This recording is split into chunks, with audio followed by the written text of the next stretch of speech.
Uy, nagbabasa ka. What are you reading? Kung ano-ano lang, mga fiction. I like Nicholas Sparks. So you read, basically. You Yeah, enjoy reading. oo naman. Ako, I used to enjoy it when I was younger. Bakit used to? Kasi naman ngayon, di ba, we read because of our work, because of so many things that are a requirement. Before, when I was younger, I used to just love reading. I love Oscar Wilde, John Steinbeck. One of my personal favorites is Gabriel Garcia Marquez. Ako talagang gusto ko si Nicholas Sparks. Siyempre, girly, diba? Parang yung mga love story, ganyan. Message in a bottle. But siyempre, being a doctor, I have to read a lot. But reading fiction relaxes me. So parang yun yung aking pang pastime, pag gusto ko lang na de-stress. De-stress. Actually, dati, Janice, no, I wanted to say, dati, no, like all of those authors that we mentioned, nung bata tayo, nung nag-aaral tayo, we're just hearing about them, no? But it's incredible pagka yung mga authors na yun, yung mga multi-awarded authors na yun, nakikilala natin ng personal at face-to-face. Oo. Like, pag may kunyari, merong isang writer na pumupunta dito, tapos nakikita mo siya. Gusto mong pa-autograph yung book mo. So, it's really nice na when you have a chance to meet these authors, okay talaga yung Tamang-tama yan. And lalong-lalo na itong na-interview ko, he is a fantastic writer. His name is Eros Atalia. He's very young. As a matter of fact, ano pa nga ito, naging professor ni Reggie talaga? Naging professor ni Reggie. I was able to interview him, Janice, and the wonderful thing about it is because yung mga complicated things about politics, about economy, about human nature in general, nagagawa niya in a simple, humorous way. Like I like that. Yung mga, dito na me, where na you, gano'n. Gusto ko yung ganyan. Ligo na me, parang saan na Bob you. Ong. Parang gano'n. Parang okay. gano'n.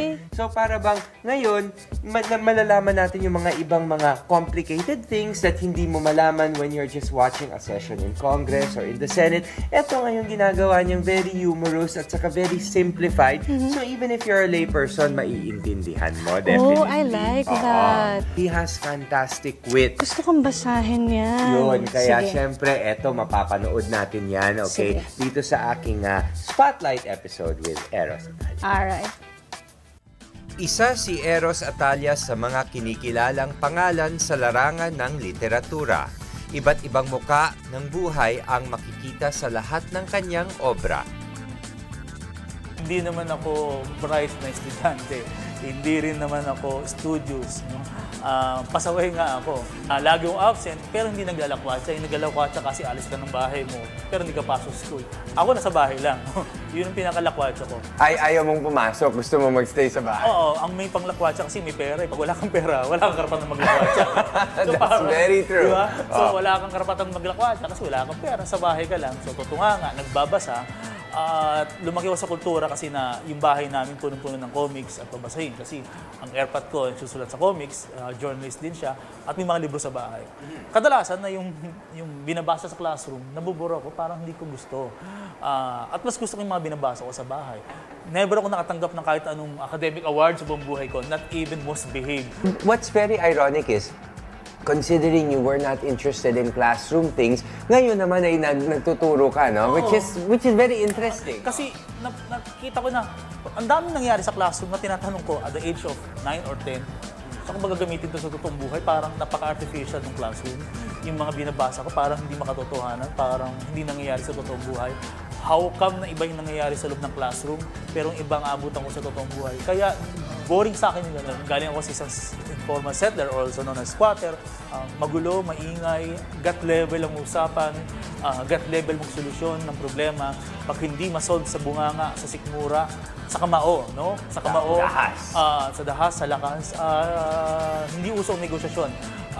Ganon yung nakikita ko mundo. Pero iba yung nakikita ko sa classroom. Iba yung sinasabi ng teachers. Iba yung nasa textbook. Na-disillusion ka ba sa buhay because of this or na-inspire?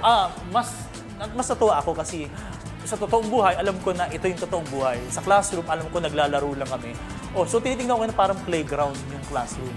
No, so masaya ako na nakikita ko, uy, laro lang lahat ng ito. So maaga ka namulat sa katotohanan? Yeah. Like at what age? Pag mahirap ka kasi maaga ang tumatanda.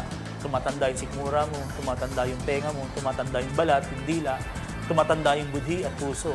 Tumatanda lalo huling-huli at unang-una yung isip. Na maraming bagay na hindi kayang ituro ng textbook.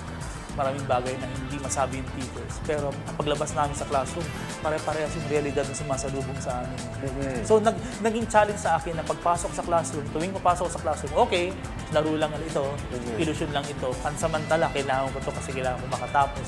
Kailangan kong maka-high school, kailangan kong makapag-college. Then, after that, yung para bang considering na you realize that ano ang naging advocacy mo sa buhay? Life in itself is serious enough to be taken seriously. And that's interesting. Life itself is serious enough to be taken seriously. Okay. Parang, okay, joke lang lahat nito. Huwag masyadong seryosohin kasi lilipas din ang lahat ng ito. So, paano yun? You found the humor in even the darkest and even the heaviest of events? Yun, lumaki nga ako sa ang tao, 2.5 magmura, ang tao ay nalalaman ng kapitbahay mo yung ulam mo. At kung alam nila kung wala kang ulam, alam ng kapitbahay ko ng pinoproblema si Boy kasi magkakadikit yung bahay. No? Ang ilalim ng bahay namin, dagat, saka basura, sa Kalimarino. Knowing all of this at a young age, how did it mold you for what was to come in the future? Hindi ko rin akalain na magsusulat talaga ako at magti-teacher talaga ako kasi hindi ko naman alam na makakatapos nga ako ng high school. Mas lamang nga yung absent ko, tsaka late. Nagigising ako sa classroom na hindi ko pala ka-eskwela. Nakakapasok ko sa classroom. Sa tagal kong absent, hindi ko alam na ibang classroom na pala yung napapasok ko. Ganun ba talaga? Ganun katagal yung absences? Oo, minsan tawag yung teacher ko, Atalia, present ka ngayon. Kailan ka uli absent? No? Kabuti, tawag sa akin. Hindi ko alam na magsusulat pala ako. Pag nagbabasa ako, sabi ko, parang may gusto kong version na ganito. Or parang gusto kong dagdagan yung kwento.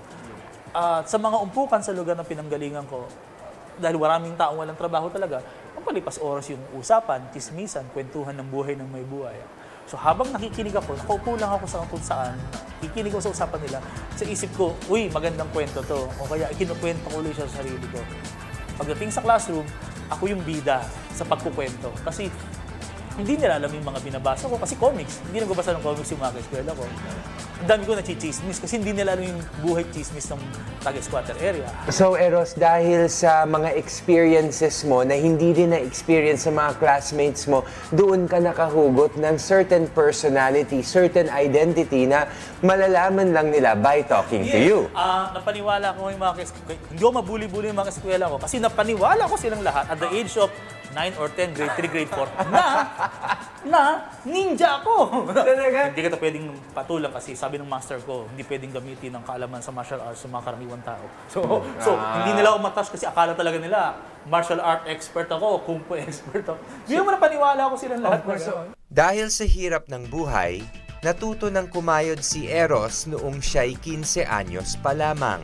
Nagtrabaho siya bilang street sweeper. Masasabing ang lahat ng hirap ng kanyang naranasan ay naging puhunan niya sa kanyang pagsusulat.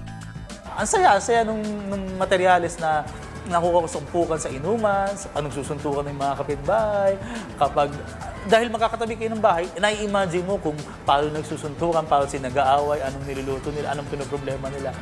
When we return, Advocacy ko, isa sa mga layunin ko na balang araw, palitan nyo kami. nagtapos si Eros ng Bachelor of Secondary Education major in Filipino sa Philippine Normal University noong taong 1996 at Master of Arts major in Language and Literature Filipino sa De La Salle University noong 2008. Dahil sa kanyang kahusayan sa kanyang pagsusulat, umani siya ng iba't ibang parangal. Nung makapag-publish ako, masaya, sob na ako eh. Hindi ko pinapangarap na magiging bestseller ako, may babasahin ako. Gusto ko lang mabasa ako.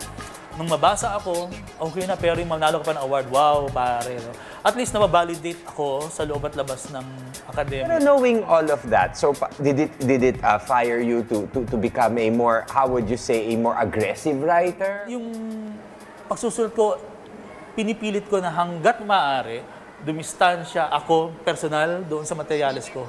Pero minsan talagang may nakakatakas, may nag-over the background, may nagba-backdoor, may nag-underground. Minsan hindi ko maiwasan na lumalabas yung ilang boses ko doon sa mga characters. Yun naman talaga eh, no? nothing comes in the mind without passing the senses, na kaya ko na isulat yan kasi dumaan din sa akin yan. Siguro ang isang trabaho ng isang artist ay ipakita niya yung metaphysical value judgment niya, kung paano niya nakikita yung realidad at paano niya binibigyan ng interpretasyon ng realidad. Pagka nagsusulat ka at saka kwento, meron ka bang tema na gustong ipakita, ipalabas sa mga magiging readers mo? Yung laman ng atay, bituka, abdo, puso, isip, lamang loob ko. Yun yung gusto ko lang isulat. Ngayon, kung nakakakita man yung akademya, yung mga kritiko, yung kabataan ng advocacy or statement sa loob ng sinusulat ko, salamat. Pero gusto ko lang talaga magkwento. Ito, Eros, no? Meron akong isang tanong. Sinasabi nila na wala daw writer na pinapanganak. Lahat daw ito ay para bang because of experience, because of yung para bang how you are made to feel, because of your circumstances, situation. Is that true or ano? Hindi kailangan mo maranasan lahat para makapagsulat ng karanasan.